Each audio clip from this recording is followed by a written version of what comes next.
This is how you can lower the iPhone video file size. So if you open up the gallery like this and locate any video you have saved, you're gonna notice that, for example, this one, when I swipe up on it, this video is 21.4 megabytes large. So this is the size of this video, 21.4 megabytes, and there isn't really that much to do using the built-in tools.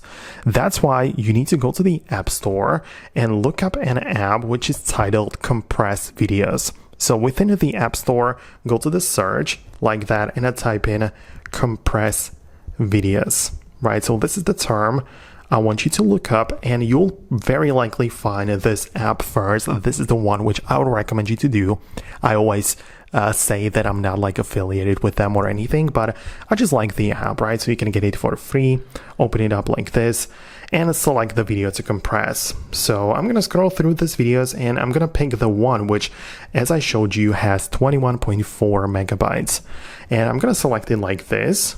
Click on a next, and I can either lower the video dimensions or lower the frame rate, right? And once you lower it down like this, you're gonna notice that the size of the video is gonna go down. So you have to decide how much quality are you willing to sacrifice to lower down the size of the video, but you can export it. And once you are happy with the size and lowering down of the size, you can click on compress.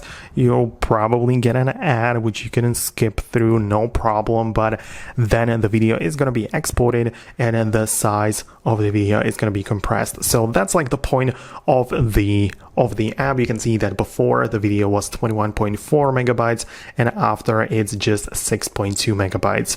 And you can go to the gallery. The latest video, as you can see, is this one. So the first original, as we said, 21.4 megabytes, and this other one just 6.2. So that's the point. That's how you can lower down the size. I hope it helps.